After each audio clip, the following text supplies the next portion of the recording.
warahmatullahi wabarakatuh. Perkenalkan, nama saya Neni Nuraini SPD, calon guru penggerak Angkatan 7 Kabupaten Garut. Dengan fasilitator Ibu Eni Usmawati MPD dan pengajar praktik Bapak Dede Kuswanda SPD MSI. Pada kegiatan aksi nyata modul 1.4 budaya positif, saya mengimplementasikan kegiatan pembuatan keyakinan kelas dan diseminasi modul 1.4 budaya positif di sekolah. Pembuatan keyakinan kelas.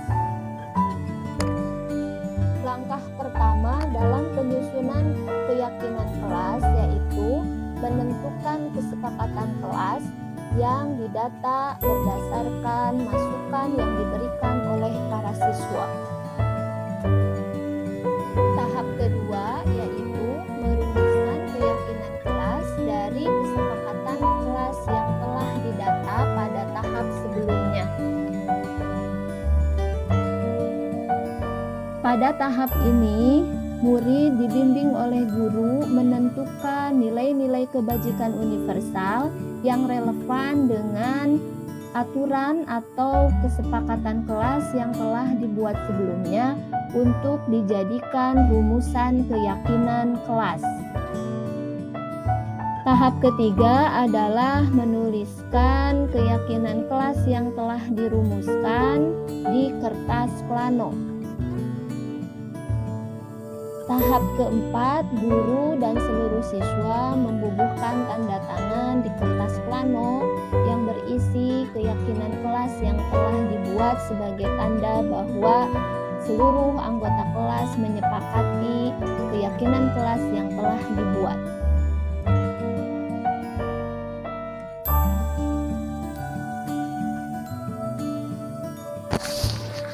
Tahap kelima, pemajangan keyakinan kelas untuk dapat diakses oleh siswa setiap hari sehingga mereka selalu dapat mengingatkan nilai-nilai kebajikan universal yang harus dilaksanakan sesuai dengan keyakinan kelas yang telah dirumuskan. Implementasi kegiatan aksi nyata modul 1.4 yang berikutnya adalah pelaksanaan kegiatan diseminasi modul 1.4 budaya positif yang dilaksanakan pada hari Jumat tanggal 20 Januari 2023 di SMP Negeri 1 Limbangan dengan pemaparan sebagai berikut.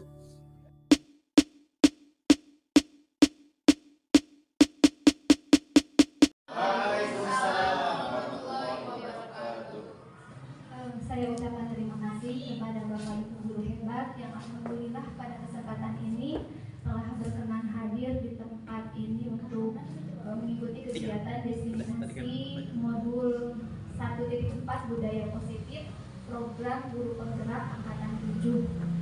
Tidak lupa sholawat serta salam kita panjatkan kepada junjungan Nabi besar Muhammad SAW, kepada para sahabatnya, keluarganya, tabiinnya, hingga sampai kepada kita selaku umatnya. Amin. Mudah-mudahan pertemuan hari ini kita mendapatkan berkah dan ridho dari Allah Subhanahu wa Ta'ala, dan dari hasil kegiatan ini Ibu Bapak bisa mendapatkan sedikit ilmu yang akan saya sampaikan dan bisa bermanfaat untuk keberlanjutan tugas kita sebagai seorang pendidik.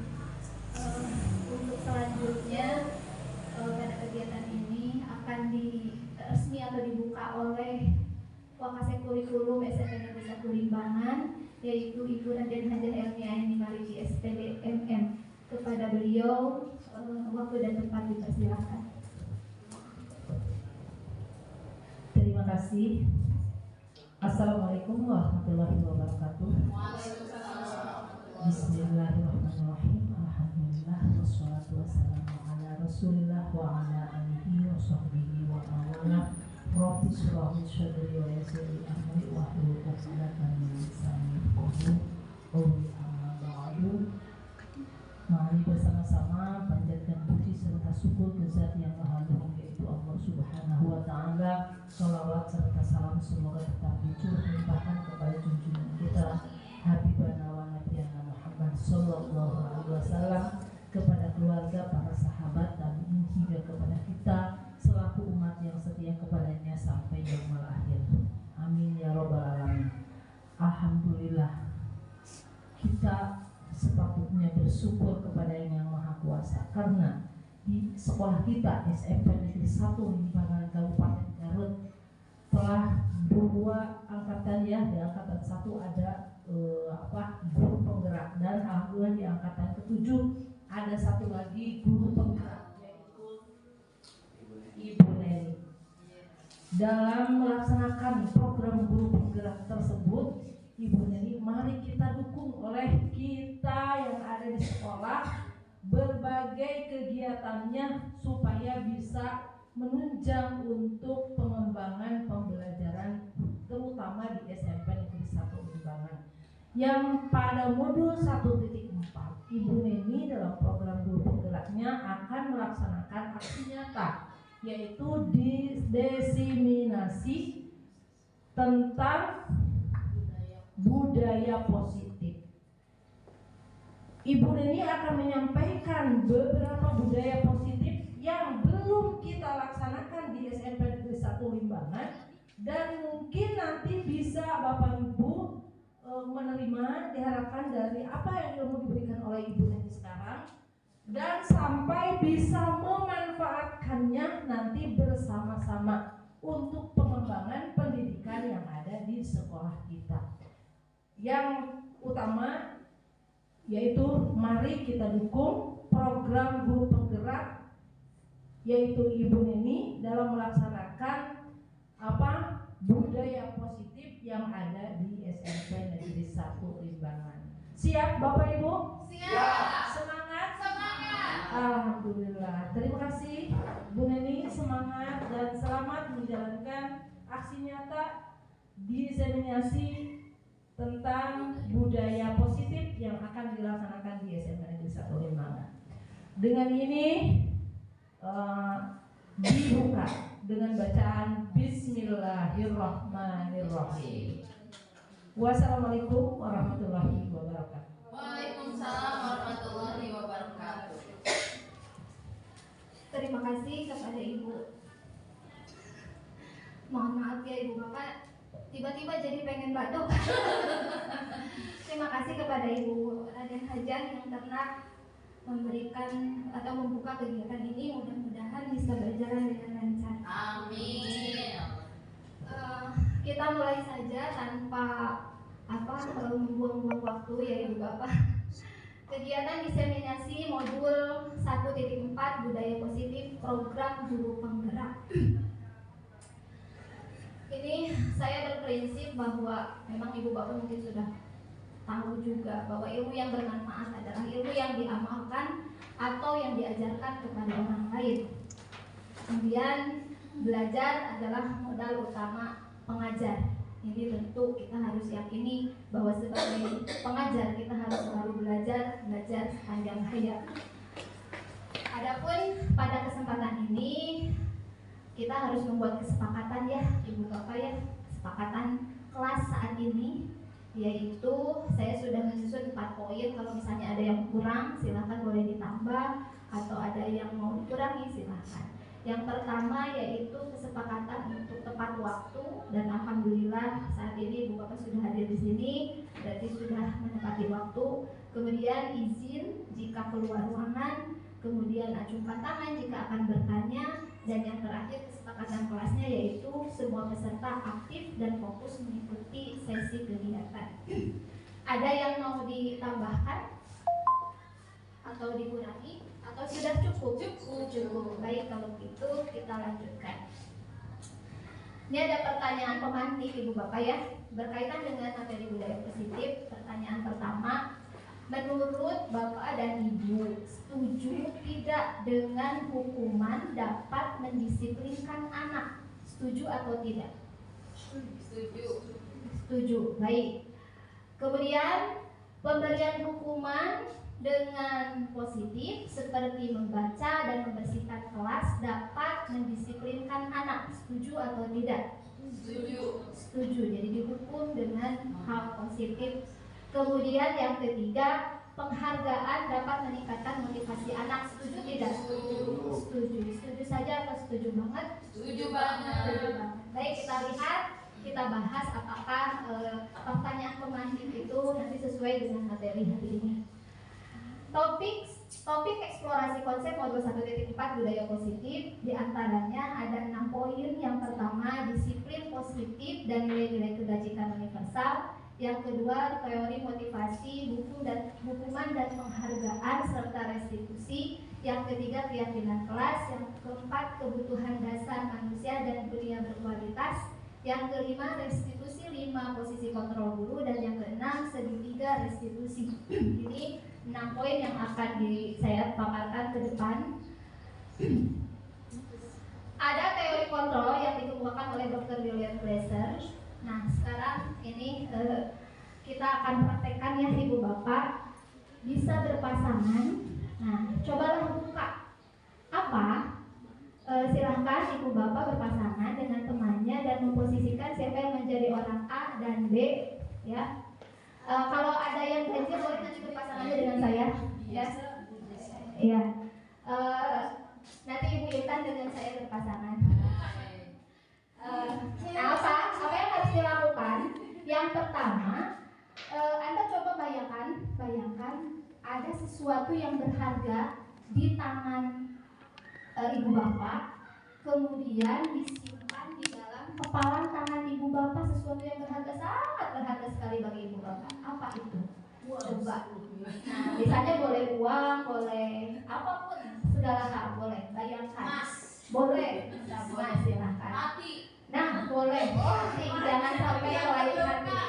Kunci. Nah, kemudian silakan dengan pasangannya untuk saling bagaimana sih agar apa yang dimiliki oleh pasangan Ibu Bapak itu bisa diberikan kepada yang lain. Misalnya Bu Intan punya sesuatu yang berharga, nanti dengan saya silakan saya akan meminta apa yang dimiliki yang berharga oleh Bu Intan. Boleh melakukan segala cara, boleh mengintimidasi, boleh memaksa, boleh membujuk, boleh silakan.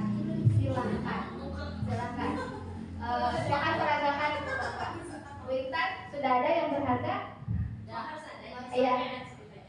Jangan dibilang. Ada banyak cukup dalam hati, ya. Iya, yang berharga. Bu Intan sudah ada sesuatu yang berharga? Ada. Bu Intan, boleh tidak saya minta yang berharga di Bu Intan, yang dipegang di tangan Bu Intan, boleh tidak? Boleh tidak Bu Intan? Buat saya lah. Boleh nggak Bu? Buat apa dulu? Iya, saya mau pengen banget yang ada di Bu Intan. Boleh nggak Bu? Boleh usaha dulu apakah membantu tidak? Oke, ibu sukanya makanan apa? Saya apa ya? Apapun saya Ibu suka seblak, suka? Nanti saya kasih seblak deh Bu. Itu dia buat saya yang di tengah tangan Ibu, boleh nggak Bu? Enggak. Saya ini ditraktir seblak 1 bulan Bu. Mau nggak Bu? Itu buat saya. Ibu ditraktir 1 bulan seblak Bu. bosen. Yakin Bu nggak mau seblak 1 bulan gratis? Kalau begitu, Ibu nanti saya laporkan kepada Bapak Kepala Sekolah karena tidak mau memberikan apa yang Ibu mengancam saya. Iya. Ibu mau nggak Bu? Enggak bener Ibu. Oh Ibu gitu. Nah mungkin seperti itu ya. Nah sekarang Ibu Bapak tadi sudah berpasangan dengan temannya. Bagaimana? Ada yang memberikannya tidak? Tidak. Kenapa tidak memberikannya? Kenapa tidak berharga? Karena sangat berharga. Karena saking sangat berharganya tidak memberikan. Oke. Baik, selanjutnya apakah ada A atau B membuka kepala tangan atau tidak? Nah selanjutnya dalam kegiatan ini sesungguhnya siapa yang memegang kendali atau kontrol untuk membuka atau menutup kepala tangan? Diri sendiri. Walaupun diintimidasi tadi, walaupun diancam atau diiming-imingi, dibujuk rayu, tetap saja kalau posisi kontrol kita tidak mau membuka kepala tangan, ya tetap saja tidak tertarik. Nah itu. Nah ini berkaitan dengan teori kontrol yang dikemukakan oleh Dr. William Glasser dalam kegiatan pembelajaran di sekolah. Nah ternyata ada yang dikatakan ilusi Ibu Bapak. Yang pertama ilusi guru mengontrol murid. bahwa selama ini kita sudah beranggapan mampu untuk mengontrol murid, padahal ternyata tidak. Bahwa murid itu memiliki kontrol sendiri, dia mau ikut apa yang dikatakan guru atau tidak, dia yang mengendalikan.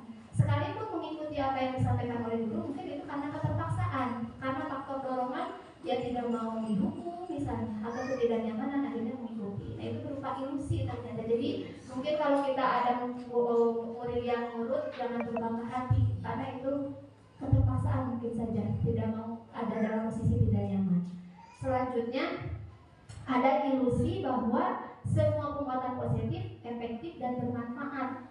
Penguatan positif misalnya diberi penghargaan misalnya ya, ternyata itu tidak efektif, sama berupa ilusi. Dan selanjutnya ilusi bahwa kritik dan membuat orang merasa bersalah dapat menguatkan karakter. Dikritik kemudian dibuat merasa bersalah misalnya, ya kamu gara-gara kamu tuh jadi ibu. Dan akhirnya anak tersebut dia tidak percaya diri, menyalahkan diri sendiri karena dibuat seolah-olah dia yang bersalah. Nah itu merupakan suatu ilusi, bukan berarti berhasil, justru itu akan membuat anak menjadi tertekan dan tidak percaya pada dirinya sendiri. Nah selanjutnya teori kontrol berikutnya adalah ilusi bahwa orang dewasa memiliki hak untuk memaksa, padahal ternyata tidak. Kita yang sudah dewasa saja mau tidak dipaksa, Ibu Bapak? Tidak. Nah murid kita juga seperti itu ya, sama anak-anak juga seperti itu, tidak mau dipaksa, mereka memiliki keinginan sendiri ya. Kemudian selanjutnya nah ini ada bagaimana seseorang bisa merubah dari paradigma stimulus respon kepada pendekatan teori kontrol. Yang pertama, jadi kalau stimulus respon itu seolah-olah menyamakan semua persepsi. Sedangkan kalau posisi atau teori kontrol itu setiap orang memiliki gambaran yang berbeda. Karena tadi dia memiliki kontrol, jadi dia memiliki keinginan yang berbeda. Kemudian menurut stimulus respon, kita bisa mengontrol orang lain, padahal pada kenyataannya tidak. Kemudian sedangkan berdasarkan teori kontrol, Anda tidak bisa mengontrol orang lain, melainkan orang tersebutlah yang mampu mengontrol dirinya sendiri. Kemudian menurut stimulus respon, pemaksaan ada pada saat bujukan gagal. Dibujuk tadi gagal, namanya dipaksa, diintimidasi. Sedangkan menurut teori kontrol, ada kolaborasi dan konsensus untuk menciptakan pilihan-pilihan baru ya. Jadi dengan teori kontrol itu ada diplomasi, bagaimana agar tujuan yang kita inginkan sebagai guru dapat tercapai kepada siswa, jadi saling berkolaborasi, diskusi. Selanjutnya model berpikir menang kalah menurut stimulus respon, sedangkan menurut teori kontrol menang untuk menang, jadi tidak ada yang dirugikan. Tuh. Nah, pembahasan selanjutnya yang akan kita bahas yang pertama mengenai disiplin positif. Mungkin sudah tidak asing lagi dengan istilah disiplin. Nah, ketika mendengar kata disiplin, apa yang terlintas di pikiran Ibu Bapak semua? Tertib. Berarti disiplin itu diartikan sebagai ketaatan, ya. Dalam budaya kita, disiplin itu diartikan sebagai ketaatan. Padahal sebetulnya disiplin ini menurut disiplin positif menurut Diane Wilson bahwa ini berasal dari bahasa Latin, disiplin artinya belajar, ya, bukan suatu ketaatan harus memenuhi peraturan, melainkan suatu belajar. Sedangkan menurut Socrates dan Plato, disiplin itu berkonotasi dengan disiplin diri dari murid-murid. Yang dimaksud disiplin diri adalah merupakan bagaimana cara kita mengontrol diri dan bagaimana menguasai diri untuk memilih tindakan yang mengacu pada nilai-nilai yang kita hargai. Jadi disiplin itu adalah kontrol diri, bukan harus mentaati peraturan. Mengontrol diri. Untuk apa mengontrol diri? Yaitu belajar agar dapat mencapai suatu tujuan mulia. Tujuan mulia di sini adalah yang mengacu pada nilai-nilai atau prinsip mulia yang dianut seseorang, yang kita namakan sebagai nilai-nilai kebajikan universal. Jadi kalau selama ini kita beranggapan bahwa disiplin itu taat peraturan, padahal bukan. Disiplin itu adalah suatu proses untuk mengontrol diri untuk mencapai tujuan mulia. Selanjutnya, Nilai kebajikan universal. Apa itu nilai kebajikan universal? Adalah sifat-sifat positif manusia yang merupakan tujuan mulia tadi yang ingin dicapai setiap individu yang disepakati bersama, terlepas dari suku, bangsa, agama, bahasa maupun latar belakang. Itu selalu diyakini, mau agama apapun, suku apapun, meyakini bahwa nilai itu adalah baik. Nah, itu disebut nilai kebajikan universal. Nah, selanjutnya pada nilai kebajikan universal ini memunculkan motivasi intrinsik, jadi motivasi yang datang dari dalam diri, bukan karena faktor atau paksaan dari luar. Nah, ini yang diharapkan ya, siswa kita memiliki motivasi intrinsik. Contoh nilai kebajikan universal ini sangat banyak sekali. Nah, ini di sini ada beberapa organisasi yang menulis atau merangkum beberapa contoh nilai kebajikan universal. Di antaranya ada 9 pilar karakter, ada juga dari The Seven Essential, kemudian ada IBO, ya. Itu ya, Miss. Nah, ini beberapa contoh nilai kebajikan yang disepakati lintas agama, budaya, pasti meyakini bahwa ini adalah baik. Contoh misalnya empati, suara hati, kontrol diri, rasa hormat, kebaikan, toleransi, dan keadilan. Sedangkan nilai kebajikan yang ingin dicapai yang saat ini sedang digembar-gemborkan oleh Kementerian Pendidikan, yang ingin diterapkan oleh anak-anak Indonesia, yaitu nilai-nilai yang tertera pada profil pelajar Pancasila yang ingin dikembangkan di setiap sekolah di Indonesia, di mana profil pelajar Pancasila ini terdiri dari 6 dimensi. Yang pertama adalah beriman dan bertakwa kepada Tuhan Yang Maha Esa. Kemudian yang kedua, berkebinekaan global. Yang ketiga, bergotong royong. 4, kreatif. Kelima, bernalar kritis. Dan keenam, mandiri. Nah, ini diharapkan murid-murid kita ini bisa memiliki nilai-nilai kebajikan ini. Selanjutnya, teori motivasi. Nah, tadi kan bagaimana seseorang itu bisa mengontrol diri karena ada motivasi. Nah, motivasi yang diharapkan ini motivasi intrinsik. Ada ini teori menurut Diane Wilson menyatakan ada 3 motivasi perilaku manusia. Yang pertama, manusia melakukan sesuatu itu karena untuk menghindari ketidaknyamanan atau hukuman. Ya, ini adalah tingkatan terendah dari motivasi perilaku, di mana manusia mereka sedang menghindari permasalahan yang mungkin muncul yang berpengaruh pada mereka secara fisik, baik secara psikologis maupun tidak terpenuhinya kebutuhan mereka bila mereka tidak melakukan tindakan tersebut. Ini paling rendah. Kemudian yang kedua, ada motivasi untuk mendapatkan imbalan atau penghargaan dari orang lain. Jadi karena imbalan. Selanjutnya ada motivasi untuk menjadi orang yang mereka inginkan dan menghargai diri sendiri dengan nilai-nilai yang mereka percayai. Dan motivasi ketiga inilah yang diharapkan. Jadi untuk menghargai, bagaimana menghargai diri mereka sendiri, ya. Selanjutnya, nah ini ada pertanyaan sebagai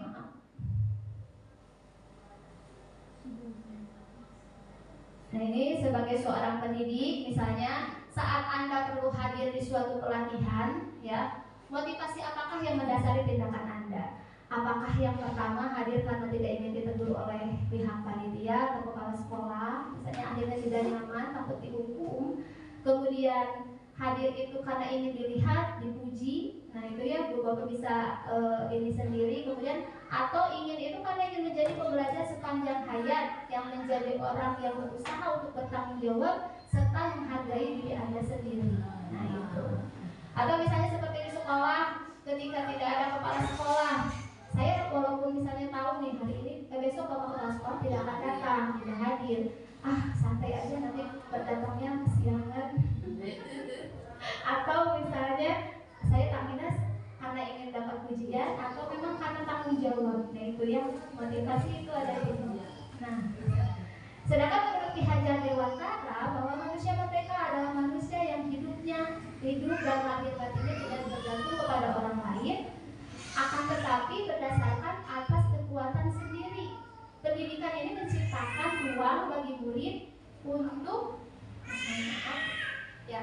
Jadi manusia merdeka itu manusia yang berdiri berdasarkan kekuatannya sendiri, ya, tanpa dipengaruhi oleh orang lain, sehingga mereka menjadi cakap mengatur hidupnya tanpa terpengaruh oleh orang lain. Itu manusia merdeka, ya.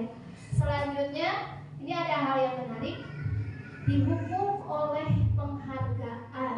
Nah, yang tadi di pertanyaan pematik Ibu Bapak menyampaikan bahwa penghargaan itu bisa meningkatkan prestasi. Kita lihat dihukum oleh penghargaan itu bagaimana.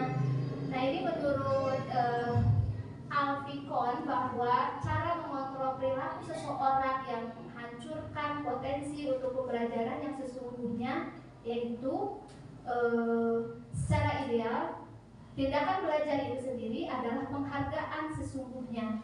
Tindakan memberikan penghargaan nilainya sama dengan menghukum seseorang. Jadi kita memberi penghargaan kepada anak itu sama dengan menghukum.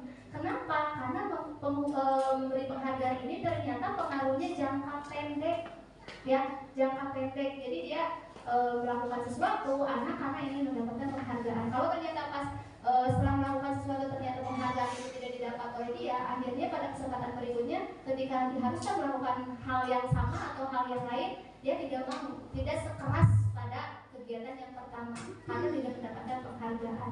Kemudian penghargaan juga tidak efektif. Suatu penghargaan misalnya dengan memberikan benda atau misalnya apresiasi hadiah, ternyata itu tidak efektif, ya. Selanjutnya, penghargaan juga ini merusak hubungan ternyata. Misalnya kita di kelas cemburu, banyak kan seperti itu, ya, kasus seperti itu.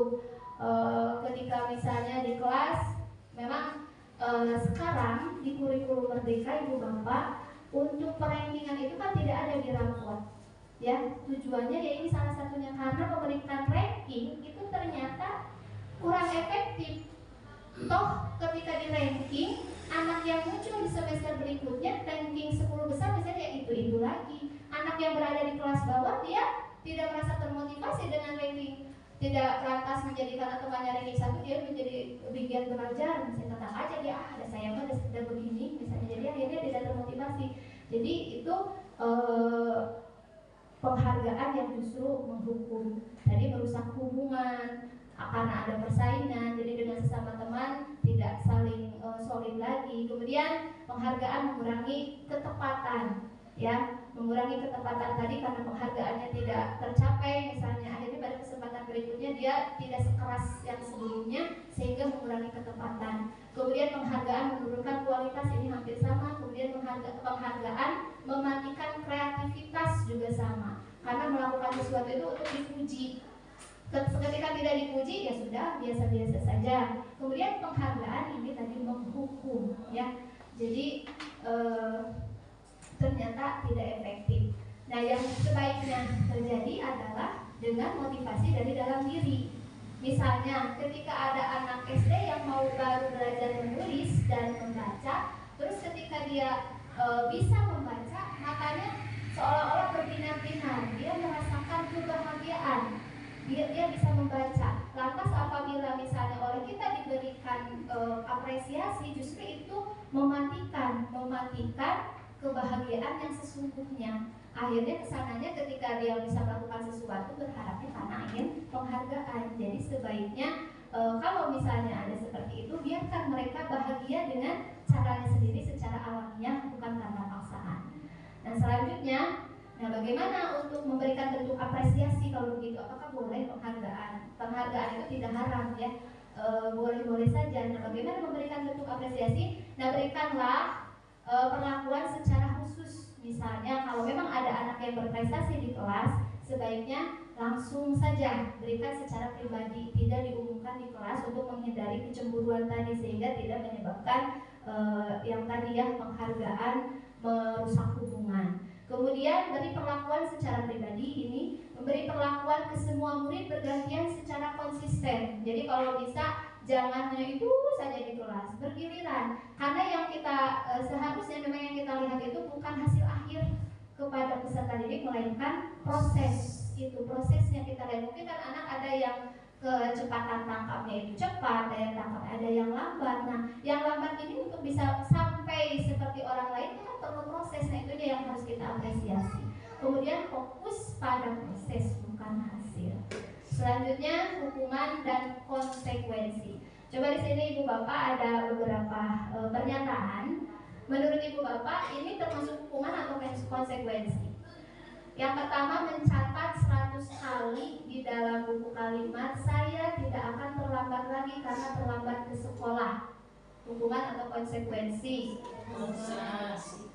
Kayak ada konsekuensi, ada hukuman ya. Kemudian lari mengelilingi lapangan basket 2 kali karena terlambat hadir di sekolah. Hukuman. Membersihkan coretan yang dibuat di meja tulis. Konsekuensi. Murid diminta untuk push up 15 kali karena tidak menggunakan masker di sekolah. Hukuman. Perhatikan kertas tugas teman yang telah dicoret-coret. Oke, berjemur di lapangan basket pukul 12 siang karena mengobrol dengan teman. Hukuman. Murid diminta bertelanjang kaki sepanjang hari karena tidak menggunakan sepatu warna hitam. Hukuman. Berdiri di depan kelas sambil mengangkat kaki satu kaki. Hukuman. Membersihkan tumpahan air di meja tulis karena tersenggol. Konsekuensi. Kehilangan 10 menit jam istirahat untuk mengerjakan tugas karena terlambat datang dan tinggal pelajaran selama 10 menit. Konsekuensi. Duduk di bangku di pinggir lapangan pada jam istirahat, tidak diizinkan bermain oleh guru piket karena karena mencederai teman saat bermain di lapangan. Hukuman. Terlambat hadir pembelajaran 15 menit dan diminta untuk tinggal 15 menit sesudah kelas usai untuk membahas konsekuensi. Nah, itu berarti apa sih bedanya hukuman dengan konsekuensi? Nah, hukuman ini bersifat tidak terencana, jadi dadakan, tiba-tiba. Murid tidak mengetahui apa yang akan terjadi. Ini satu arah dari guru saja dan sifatnya menyakitkan ya untuk murid. Sedangkan kalau konsekuensi ini sudah sudah didiskusikan terlebih dahulu, sudah ada kesepakatan. Jadi siswa sudah tahu apa yang akan terjadi ketika dia melakukan kesalahan. Nah, sekarang peran kita lebih sering sebagai apa ya? Penghukum atau memberi konsekuensi? Seharusnya iya, nah ini mengenai hukuman dan konsekuensi. Selanjutnya restitusi. Restitusi ini merupakan sebuah pendekatan untuk menciptakan disiplin positif. Apakah efektif dengan hukuman dan konsekuensi? Nah, pengertian restitusi adalah proses menciptakan kondisi bagi murid untuk memperbaiki kesalahan mereka sehingga mereka bisa kembali pada kelompok mereka dengan karakter yang lebih kuat. Jadi, restitusi ini merupakan proses kolaboratif yang mengajarkan murid untuk mencari solusi untuk masalah mereka dan membantu murid berpikir tentang seperti apa yang akan mereka inginkan. Jadi ada diskusi, ada kolaborasi ketika menghadapi murid yang bermasalah.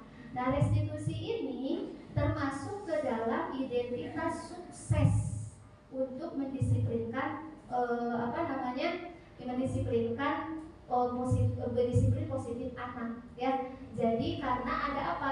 Guru tidak langsung memberikan hukuman dan konsekuensi, melainkan menanyakan validasi kenapa dia melakukan kesalahan seperti itu. Sedangkan untuk hukuman ini merupakan identitas gagal. Nah, ciri restitusi ini, restitusi bukan untuk menebus kesalahan, namun untuk belajar dari kesalahan. Restitusi itu memperbaiki hubungan. Restitusi adalah tawaran, bukan paksaan. Kemudian restitusi ini menuntun dan melihat ke dalam diri. Restitusi menguatkan, dan restitusi ini fokus pada solusi. Kemudian mengembalikan murid yang berbuat salah pada kelompoknya. Dan restitusi diri adalah cara yang paling baik untuk mengatasi masalah. Selanjutnya mengenai keyakinan kelas. Nah, ini kalau sebelumnya yang kita sudah laksanakan adalah mengenai kesepakatan kelas. Sekarang diganti dengan keyakinan kelas ternyata yang dilaksanakan sekarang. Kita lihat ada pertanyaan, mengapa kita memiliki peraturan tentang penggunaan helm pada saat mengendarai kendaraan roda 2? Mengapa harus ada peraturan menggunakan helm ketika mengendarai motor untuk keselamatan? tapi ternyata masih saja ada yang melanggar ya. Nah itu. Selanjutnya, mengapa kita memiliki peraturan tentang penggunaan masker ketika kemarin misalnya pandemi, mencuci tangan, jaga jarak, untuk apa? Penularan. Berarti untuk apa? Kesehatan. Nah, kesehatan itu merupakan salah satu contoh keyakinan. Jadi kita tidak usah lagi harus diberi ketika akan mengendarai motor, kita sadar sendiri, langsung pasti pakai helm karena yakin dengan memakai helm untuk mengurangi resiko kecelakaan kita akan selamat. Kemudian begitu juga memakai masker saat pandemi, bahkan pulang ke rumah langsung cuci tangan karena kita yakin itu adalah langkah untuk menjaga kesehatan. Nah inilah keyakinan kelas yang diharapkan dimiliki oleh murid-murid di sekolah kita. Ketika melakukan sesuatu dia yakin, daripada hanya berupa serangkaian peraturan misalnya jangan membuli. Nah seperti itu ya, itu kan hanya berupa peraturan. Tapi kalau mereka yakin bahwa dengan membuli itu ternyata bisa menyakitkan orang lain misalnya, nah akhirnya dia tidak melakukan tindakan membuli. Seperti halnya tadi ketika menaiki kendaraan bermotor. Nah apabila misalnya di sekolah ini sudah menerapkan keyakinan kelas, lingkaran pengaruhnya ini sangat luar biasa sekali untuk menerapkan budaya positif sekolah. Kita bisa memulai dari membuat keyakinan kelas di kelas, membiasakan anak melakukan nilai-nilai kebaikan yang tadi sesuai dengan profil pelajar Pancasila. Nanti pengaruhnya ini bisa menimbulkan disiplin positif. Dari keyakinan kelas akhirnya menimbulkan disiplin positif. Dari disiplin positif ini akan tercipta lingkungan yang positif dan akhirnya akan membentuk budaya yang positif ya. Nah sekarang Ibu Bapak coba lihat tulisannya terbaca kecil-kecil. Ada dua kesepakatan kelas di sini. Menurut Ibu Bapak yang mana yang merupakan keyakinan kelas? Walaupun dua-duanya tulisannya kesepakatan kelas. Apakah yang sebelah kanan atau Ibu Bapak mungkin sebelah yang ini yang tulisannya pendek-pendek atau yang tulisannya panjang dari SDIT Al-Hikmah? Mana yang merupakan keyakinan kelas Ibu Bapak? Yang coklat atau yang putih? Oh, yang merupakan keyakinan kelas. Antara ini dan itu. Iya, antara yang ini dengan yang itu. Yang 12 poin itu kesepakatan atau keyakinan? Tanggung jawab.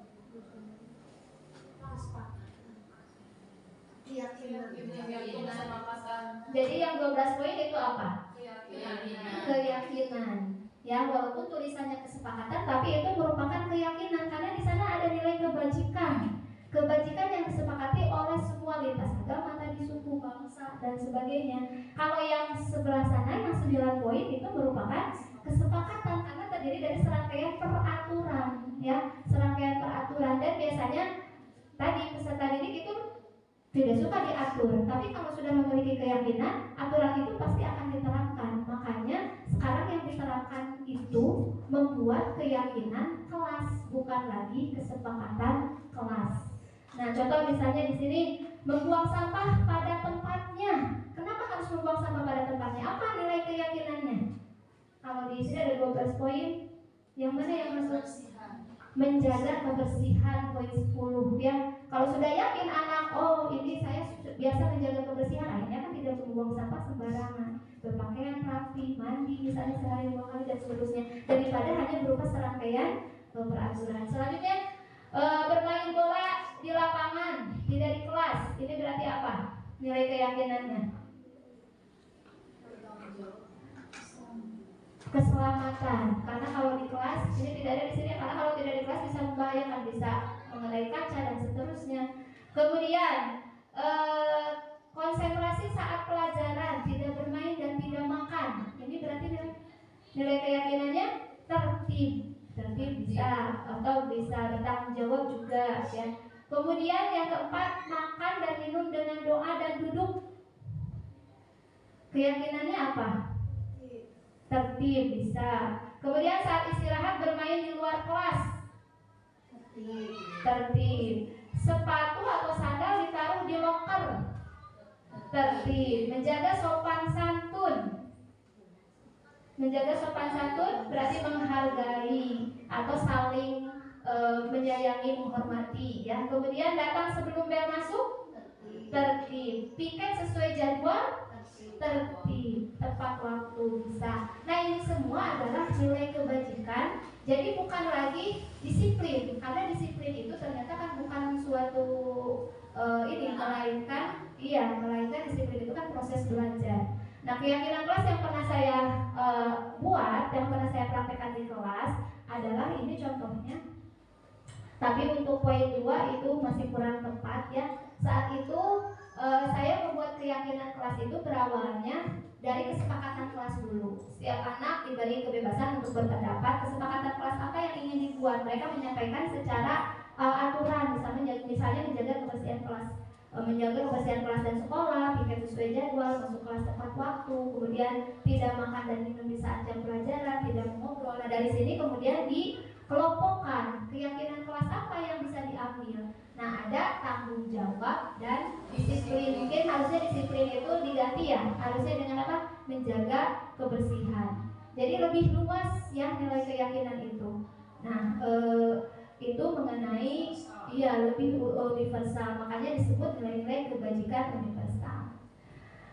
Nah, contoh ini kecil-kecil tulisannya ada nilai kebajikan untuk ini adalah cara pendalaman nilai keyakinan kelas, sehingga dengan adanya nilai keyakinan kelas peserta didik bisa mengamati tampak tidak tampak ya. Misalnya di sini tampak seperti dilarang berbicara keras misalnya. Nah, tidak tampaknya berarti dia berbicara keras. Jadi tampaknya itu harus yang idealnya di kelas itu. Yang tidak tampaknya berarti yang tidak idealnya. Jadi diharapkan setelah menerapkan keyakinan kelas akan tercipta kelas yang ideal dengan budaya-budaya positif siswa. Kemudian bisa juga ini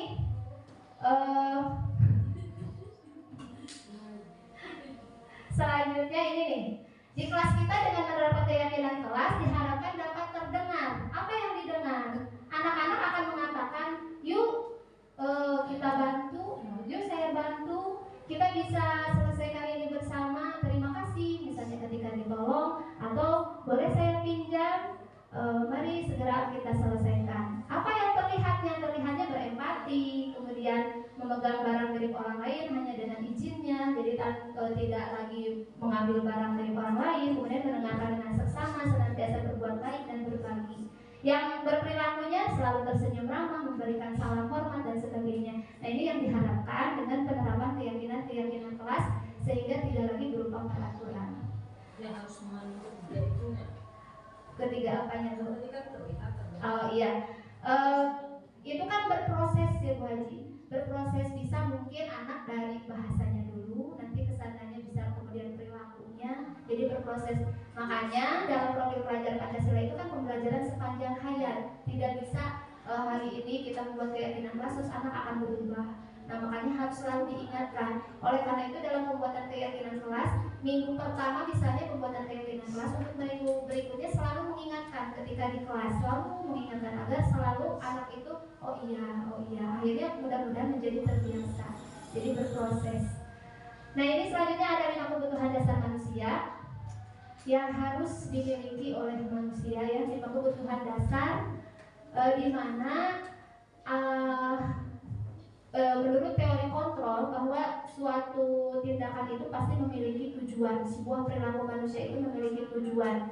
Tujuan di balik perilaku mereka salah satunya adalah untuk memenuhi kebutuhan dasar mereka. Kalau misalnya di kelas kita ada murid yang berperilaku tidak sesuai dengan peraturan, mungkin mereka itu berarti ada kebutuhan dasar yang tidak terpenuhi. Apa saja kebutuhan dasar manusia? Yaitu kebutuhan penguasaan. Ya, penguasaan. Jadi mereka ingin dihargai. Ketika misalnya anak melakukan tugas dengan sebaik mungkin tapi tidak dihargai oleh gurunya, berarti ada kebutuhan yang tidak terpenuhi. Akhirnya di pertemuan berikutnya mungkin anak itu jadi malas-malasan untuk belajar di pelajaran kita. Kemudian kasih sayang dan rasa diterima. Sekarang sedang marak pembulian. Nah, mungkin saja jadi anak jadi murung, malas belajar di sekolah, malas-malasan karena ada kebutuhan rasa diterimanya itu tidak ada. Selanjutnya ada kesenangan. Kesenangan, ingin belajar itu yang menyenangkan menurut pendapat mereka. Bagaimana? Maka itu tugas kita bagaimana untuk menciptakan pembelajaran yang menyenangkan. Kemudian kesenangan dengan kebebasan, ini sama, ingin bebas. Makanya ada anak yang seolah-olah susah diatur karena dia memang kebutuhan dasarnya ingin bebas. Itu yang 4 tadi merupakan kebutuhan secara psikologis. Ada lagi kebutuhan yang terakhir adalah bertahan hidup. Kalau ini kebutuhan biologis. Jadi kebutuhan untuk memenuhi secara biologis, misalnya, nah makan, ibu betul, terus apalagi istirahat misalnya, atau hiburan, healing ya. Makanya mungkin ketika pagi-pagi, kenapa kok ada anak yang ngantuk padahal masih pagi? Bisa saja itu anak tersebut tidak sarapan dulu di rumah sehingga dia menjadi ngantuk di kelas, jadi lemas. Makanya ketika kita akan melakukan ini harus dikonfirmasi dulu, jangan langsung menghukum ya, menghukum anak, harus direstitusi dulu. Nanti konsekuensinya apa ketika anak melakukan pelanggaran. Nah, selanjutnya ini 5 posisi kontrol guru. Dalam proses pembelajaran, guru memiliki 5 posisi kontrol. Nah, ini ya tadi, apakah posisi kita ini sebagai penghukum? Nah, lebih sering mana ya? Penghukum ini biasanya dengan berbicara kasar, menghardik, menunjuk, menyakiti, menyindir. Nah, ini ya. Selanjutnya sebagai pembuat merasa bersalah. Sebagai pembuat merasa bersalah, ini bahasanya sangat halus ya, membuat anak menyalahkan diri sendiri seperti tadi yang sudah disampaikan. Selanjutnya posisi sebagai teman. Nah, kita berpikiran bahwa selama ini jika kita berposisi sebagai teman kepada peserta didik itu sudah yang baik ya. Ternyata jika kita memposisikan sebagai teman, ini anak akan ketergantungan kepada guru dan melakukan sesuatu itu ketika guru ada. Kalau guru tidak ada, ya sudah dia kembali ke asal ngobrol lagi dan sebagainya. Karena merasa dia sudah merasa dekat dengan teman. Selanjutnya ini pemantau. Posisi pemantau ini adalah posisi minimalnya seorang guru. Jadi seorang guru itu minimal harus berperan sebagai pemantau, bukan sebagai penghukum, pembuat merasa bersalah ataupun sebagai teman. Nah, apa di sini ada menghitung dan mengukur? Maksud di sini menghitung dan mengukur bukan mengukur kelas dan sebagainya, tapi menghitung dan mengukur apa yang sudah kesalahan yang sudah dilakukan anak sesuai dengan kesepakatan dan keyakinan kelas yang sudah dibuat. Misalnya keyakinan kelas yang sudah dibuat harus menghormati. Ternyata anak tersebut berbicara kasar berapa kali, nah akhirnya diberikan konsekuensi berlaku. Kemudian ini yang paling ideal, posisi ideal adalah sebagai manajer. Teori ini sesuai dengan teori kontrol dengan mengajukan pertanyaan, ya, dengan mengajukan pertanyaan.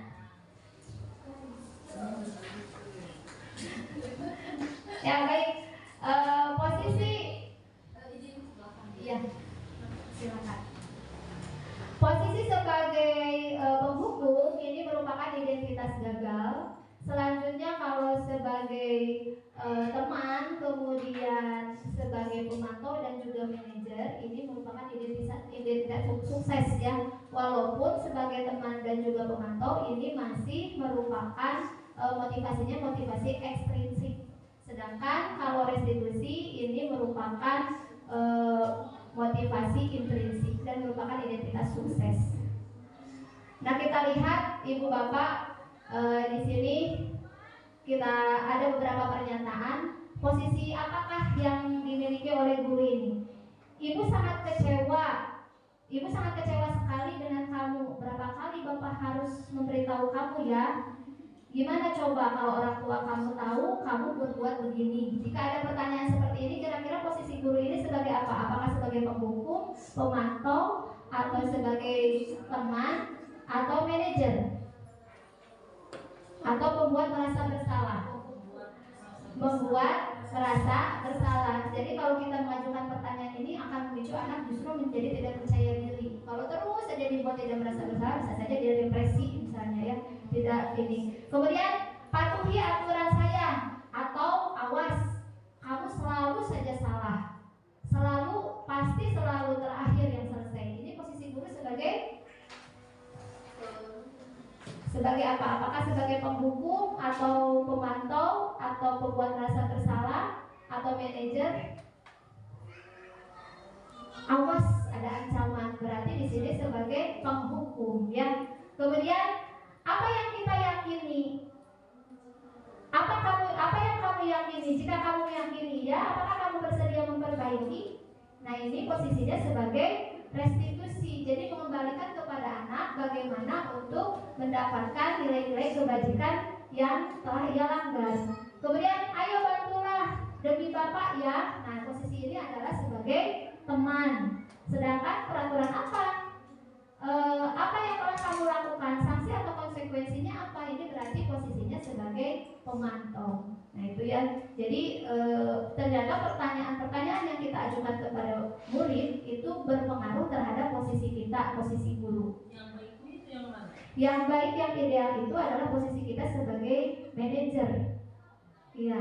Cuman yang iya betul harus dihindari sebagai penghukum, membuat merasa bersalah dan sebagai teman. Cuman minimalnya kita sebagai pemantau. Jadi memantau berdasarkan kesepakatan kelas yang dibuat dan menerapkan dan manajer. Nah, bagaimana cara untuk kita bisa menjadi manajer, yaitu dengan menerapkan segitiga restitusi. Segitiga restitusi ini ada 3 sisi. Sisi yang pertama adalah menstabilkan identitas, yaitu dengan mengajukan pertanyaan ketika anak sedang melakukan kesalahan.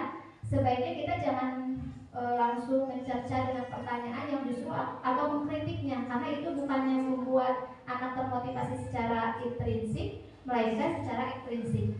Misalnya, kamu bukan satu-satunya yang pernah melakukan ini. Jadi kesalahan yang dilakukan oleh anak itu adalah hal yang biasa dilakukan oleh orang yang lain, bahkan oleh kita sendiri, karena manusia pasti pernah melakukan kesalahan. Kemudian setelah itu, sisi yang kedua yaitu validasi tindakan yang salah. Nah, di sini guru bisa mengajukan pertanyaan, kamu tentu punya alasan mengapa melakukan itu. Jadi anak melakukan kesalahan itu mungkin ada kebutuhan dasar yang tadi yang tidak terpenuhi, maka kita harus validasi kesalahannya.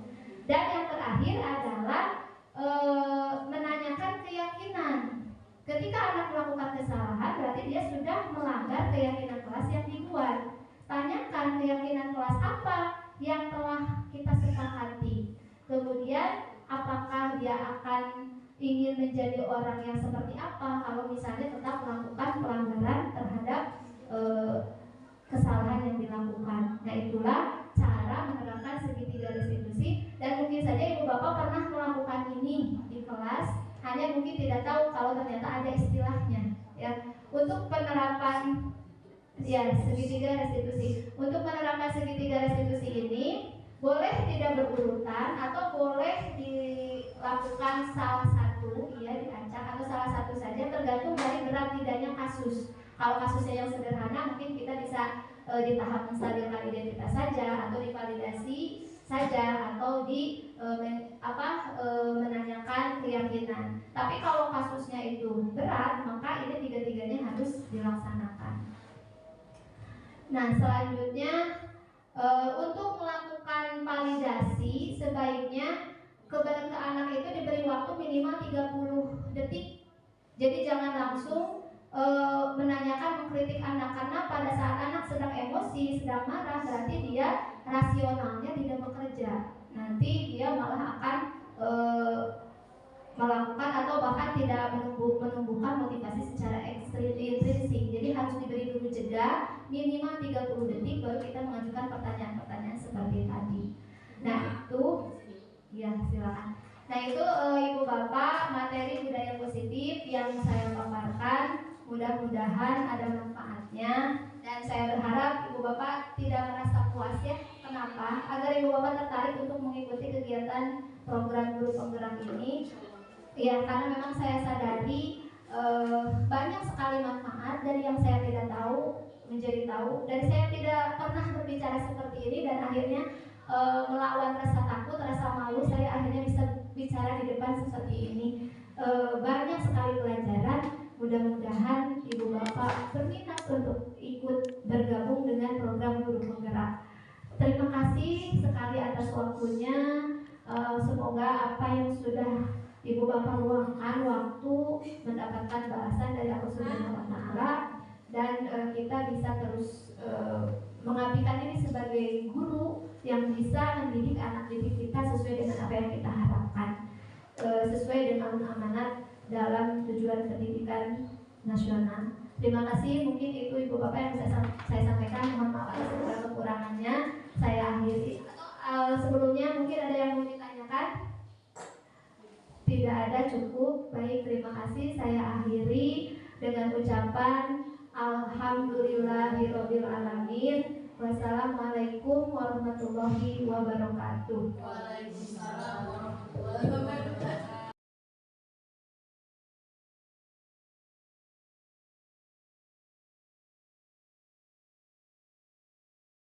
Assalamualaikum warahmatullahi wabarakatuh. Saya R. Abdullah Basit sebagai guru SMP Negeri 1 Limbangan. Saya akan memberikan tanggapan terhadap Bu Neni yang saat ini sedang mengikuti program guru penggerak. Beliau adalah guru muda yang energik dalam mengajar, selalu bersemangat dalam memberikan ilmu-ilmunya kepada siswa. Walaupun beliau sebelum menjadi guru penggerak. Setelah beliau menjadi guru penggerak, semakin banyak energi positif yang beliau tularkan kepada siswa. Begitupun kepada guru-guru yang ada di SMP Negeri 1 Limbangan. Itulah tanggapan saya buat Bu Neni. Semangat terus, maju terus. Wassalamualaikum warahmatullahi wabarakatuh.